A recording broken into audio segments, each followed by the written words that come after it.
Boa tarde, bom ver você, Fernanda, de novo. Muito tempo aí que a gente não se fala. Conheci a Lorenza e a Rosaline.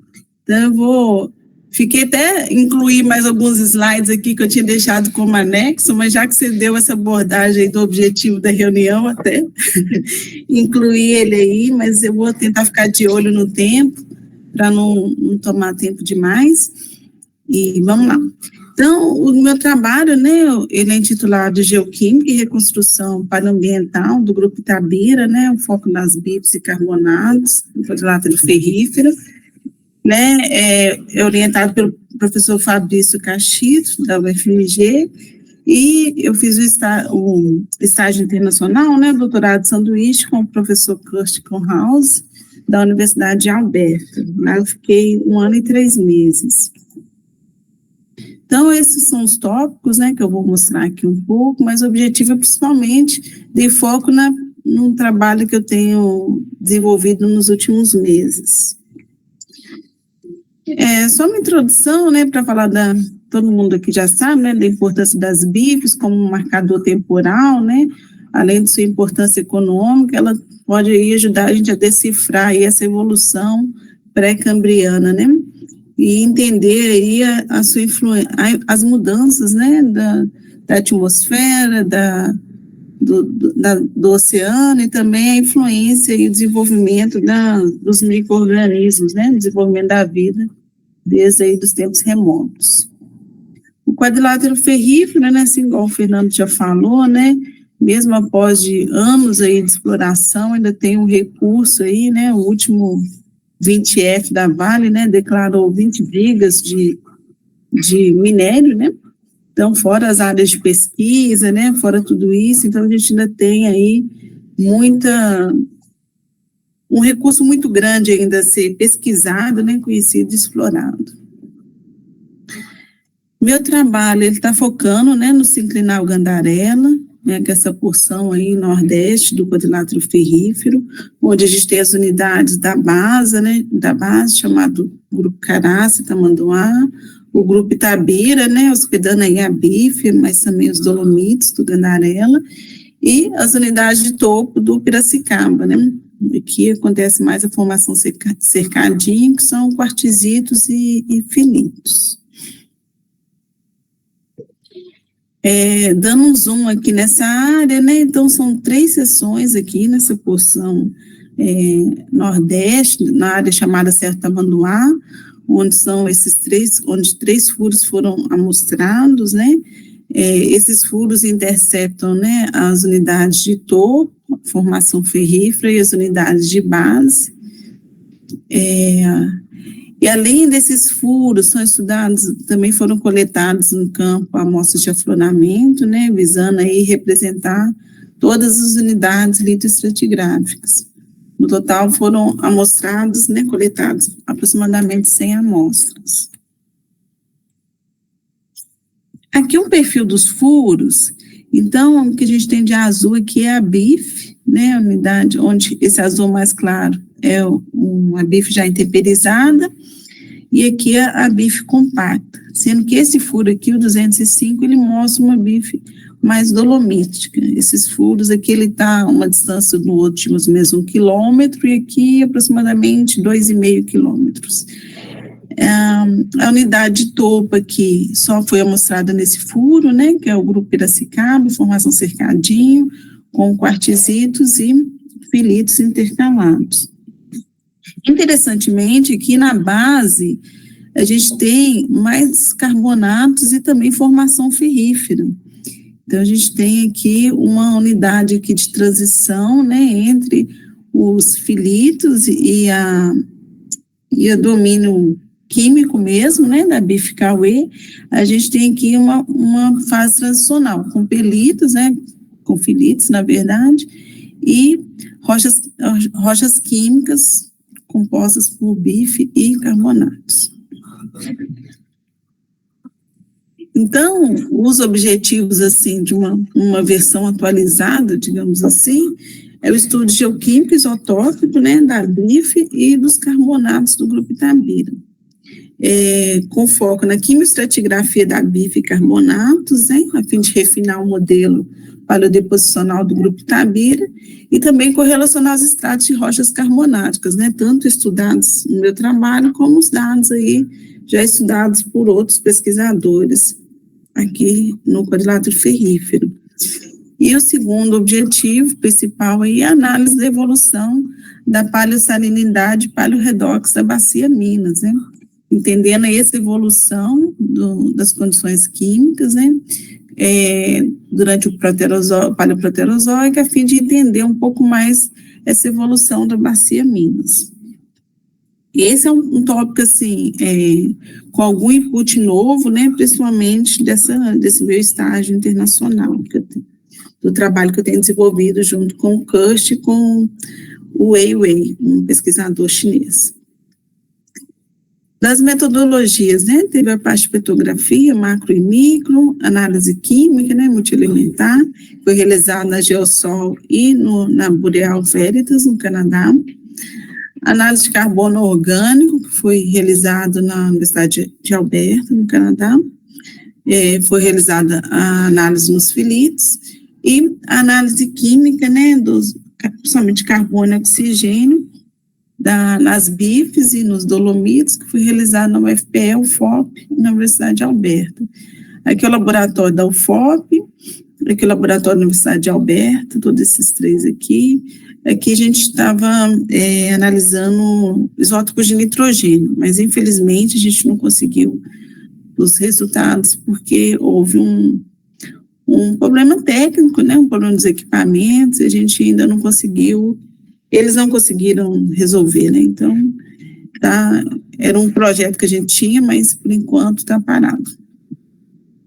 Como resultado, o primeiro paper, que foi publicado em 2023, eu já apresentei alguns resultados dele, então não vai ser o foco dessa apresentação agora.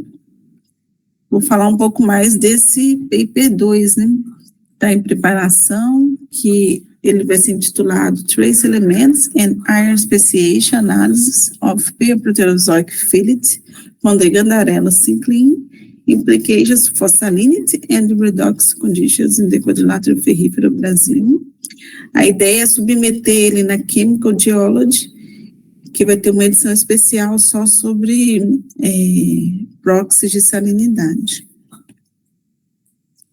Então, falando um pouquinho mais de salinidade das bacias, esse trabalho ele se baseia em 3 proxies principais, desenvolvidos aí por Wei e Algel, em 2020, onde esses proxies permitem a classificação das faces, um domínio de água doce, de água salobra, ou com intermediária conexão com a água do mar e a água marinha.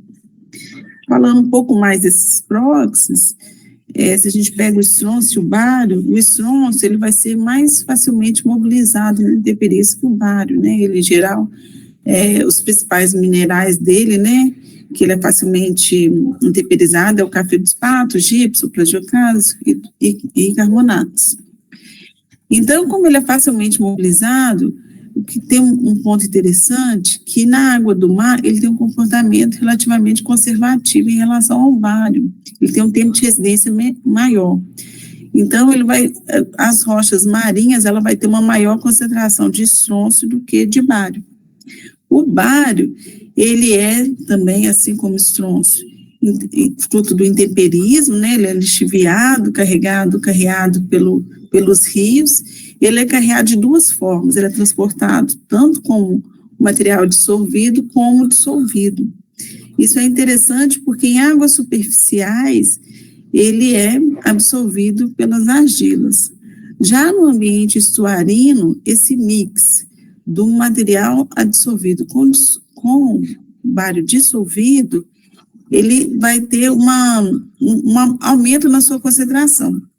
Então, quando a gente migra do ambiente de água doce para a água marinha, a gente tem uma maior concentração de bário, devido que o ambiente marinho permite a troca iônica, e a absorção do bário.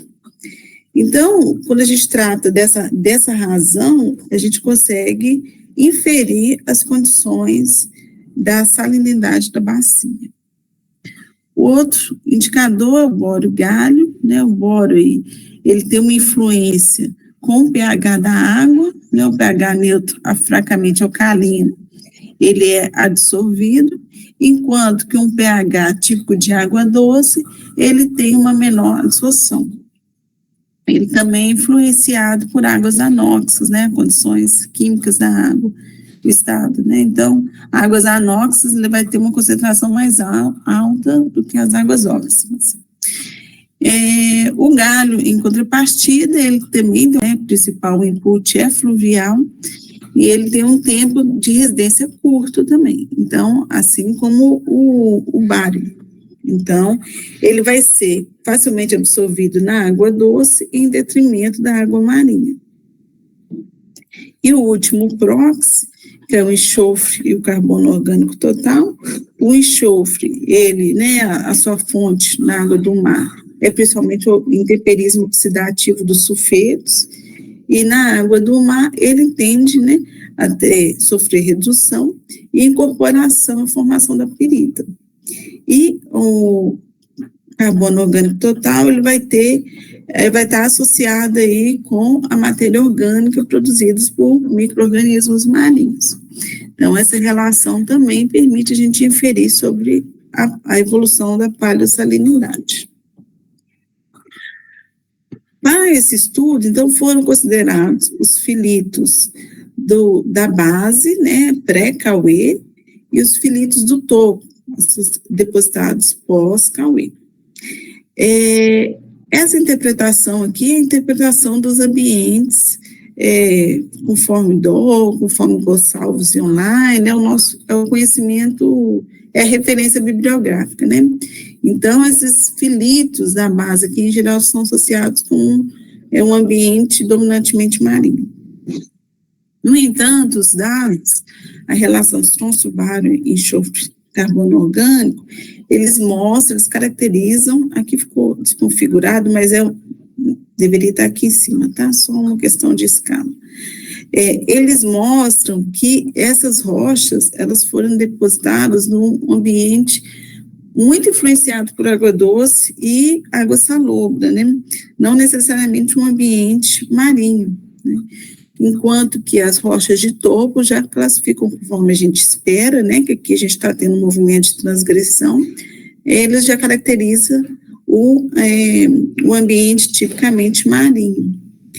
Então, a ideia que a gente tem discutido para a reconstrução paraambiental da Bacia Minas durante esse estágio inicial de deposição, essa água, né, dos rios que vem carregada de sedimentos, ela chega num grande corpo d'água, um material em suspensão depositado no fundo da bacia, numa região que a gente acredita ser próxima à costa, e registra uma salinidade fortemente influenciada por água doce, né, que é essa porção aqui inferior.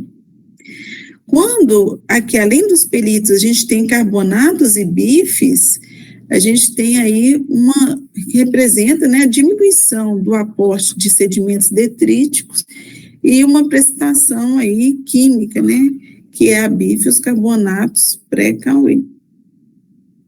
Com o avanço do movimento transgressivo, a gente tem aí a bife-Cauê, os carbonatos também, né, que são típicos de marinho raso, e aí a gente vai ter o grupo Piracicaba nesse domínio de um ambiente totalmente marinho.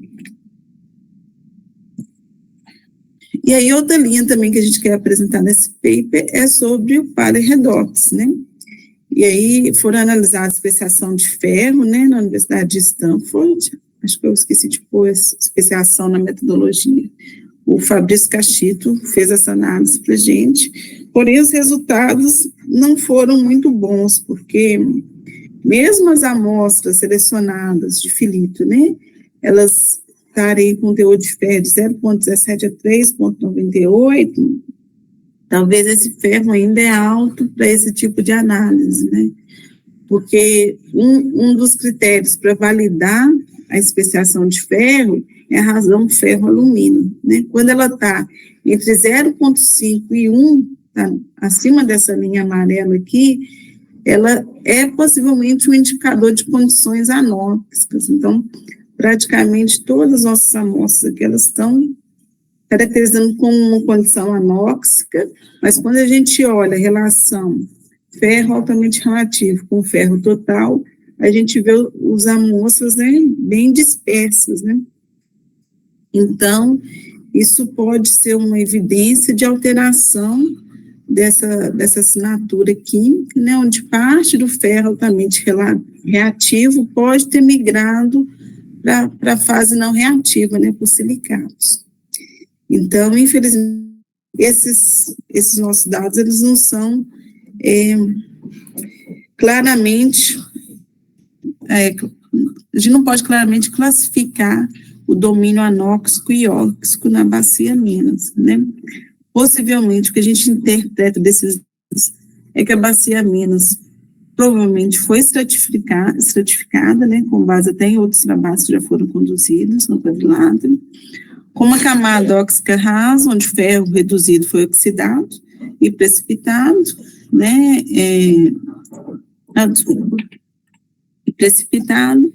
de acordo com os modelos já discutidos, né. Então, esses dados, o que a gente coloca como um ponto importante é que, principalmente essas rochas que já foram, né, metamorfizadas e são ricas em ferro, talvez elas não são apropriadas para a aplicação dessa metodologia, já que o padrão, ele é calibrado em rochas diferentes, né, rochas menos alteradas e com menos ferro. E aí o que a gente também está analisando são os elementos, né, sensíveis às condições redox, como o fator de enriquecimento de molibdênio, de urânio, né, elementos como cobre, níquel, zinco, e aqui são aqueles da paleossalinidade que eu já mostrei.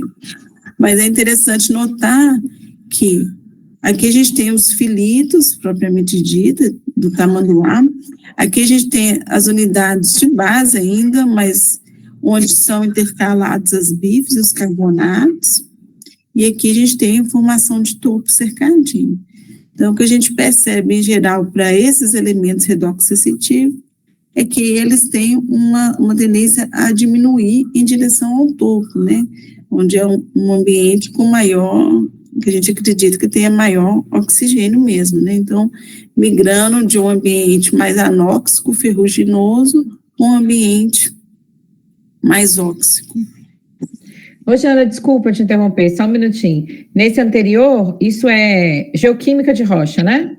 Isso, dos filitos. Tá bom, tá joia, obrigada.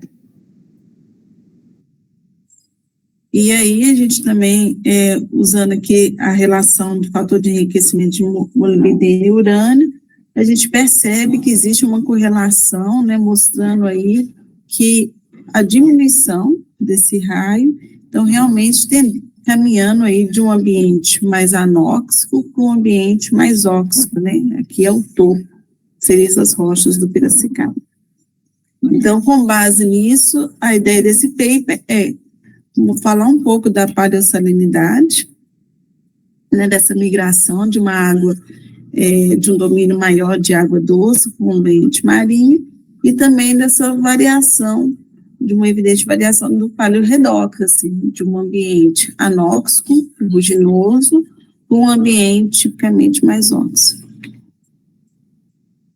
Tem um terceiro paper, que eu não coloquei aqui, que a gente está trabalhando também, que aí seria com os resultados, com foco na BIF, né, com os resultados de carbono, isótopos de carbono, oxigênio, essa questão dos isótopos de nitrogênio, mas a gente ainda não tem uma previsão de quando vai ter esse resultado, e a geoquímica também, né, dos elementos terras raras, mas eu não coloquei aqui porque agora o foco está sendo nesse segundo paper.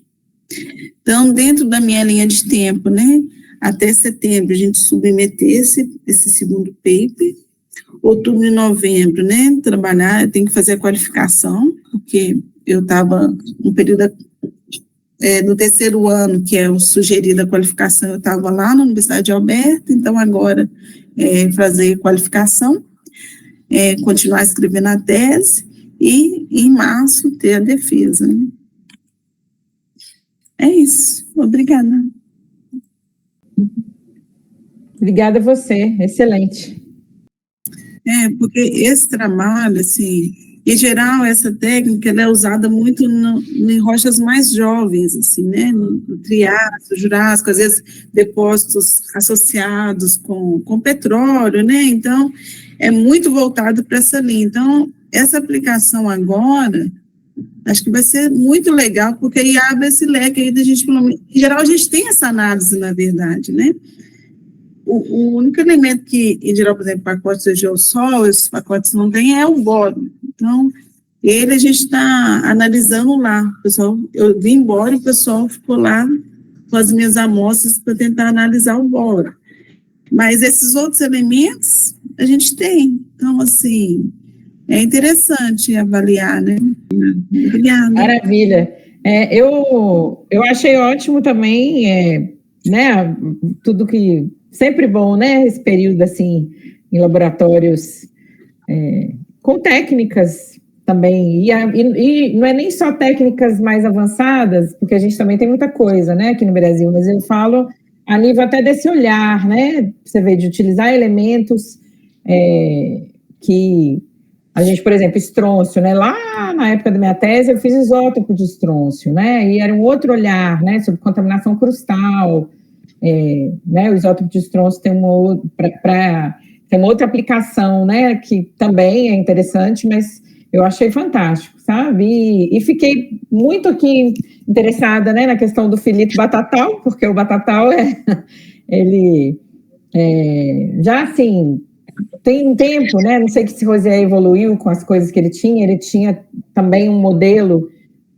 Quando ele trabalhava mais, né, com as jazidas aqui do quadrilátero, com não só as jazidas, né, com a estratigrafia mesmo, aí, envolvendo as formas serríferas, e ele tinha, né, uma ideia do batatal, assim, que era um pouquinho diferente do que da literatura mostrava, mas em relação por ser, né, um ambiente, registro de um ambiente redutor, né, e achei fantástico isso aí que você conseguiu obter por conta, a nível, né, dessa... fiquei pensando, né, Jana, se eu acho que a sua geoquímica vai ajudar também. Eu sei que você vai fazer separado, acho que o outro artigo, pelo que você disse, mas, por exemplo, você tem alguns diagramas, né, que podem mostrar a contribuição detrítica. Então, seria talvez não só da BIF, né, o Lorenzo mesmo está trabalhando aí com os itabiritos e a gente discutiu isso recente, né, usar esses diagramas do Planavisk, por exemplo, mas, assim, unir com esses dados que você obteve no filito, sabe? Porque tem vários diagramas, né? Os de ítrio, ômio, tem vários elementos que você pode confirmar mesmo esse modelo que vocês estão levantando aí de que esses filitos da base, né? Eles têm são de um ambiente não totalmente marinho, né? Assim, em termos não é totalmente marinho, mas a contribuição, como você falou aí, dessas águas mais continentais, né? Achei isso bem, bem interessante. E eu pensei também, você falou do enxofre, então, esses filitos, eu acho que eles têm um pouco de pirita, né? Aí eu não sei se você pensou, vocês vão ter tempo de mexer com esses, o ideal seria o isótopo de enxofre mesmo, né? Para tentar entender um pouco da assinatura dessas piritas, né? E isso seria uma comparação interessante do filito da base com o do topo, né? Assim, isso tudo olhando aí sua apresentação, porque, né, talvez é coisa demais, você já tem aí muito material para sua tese, mas é só mesmo a nível de ideias para que a gente vai aqui pensando enquanto você estava apresentando e, né, realmente achei super interessante também. Concordo com tudo que o Fernandão falou. A parte lá do Serra Leste, eu posso depois a gente conversar um pouquinho também, porque o pouco que eu conheço ali dos dados que se tem de Serra Pelada, na verdade, né? Aí do ferro não tem tanta coisa realmente, né, Fernando? Mas ali, como aqueles pelitos, né, aquelas rochas têm muito carbono, né, e tem um processo, né, de alteração hidrotermal que pode ser, inclusive, não sei, você falou aí, eu pensei, não sei a relação até espacial, né? Mas pode ser quando você tem um fluido lavando, né, e liberando muito carbono da rocha, você forma facilmente, né, carbonato. Porque se tiver oxigênio, vai formar CO2 e pode, assim, não estou dizendo que não seja um dolomito ou, como você falou, alguma rocha carbonática mesmo, né? Mas eu achei interessante o que você disse. E outra coisa que a gente... Eu né, entendo que a nível do ambiente mesmo da bife, a gente sabe, tem as idades já estabelecidas, né? Mas em algumas partes ainda, né? Acho que precisa de geocronologia, né? Para poder definir melhor se é só mesmo bife arqueana que tem, né? Por ali. Falando de maneira geral, né?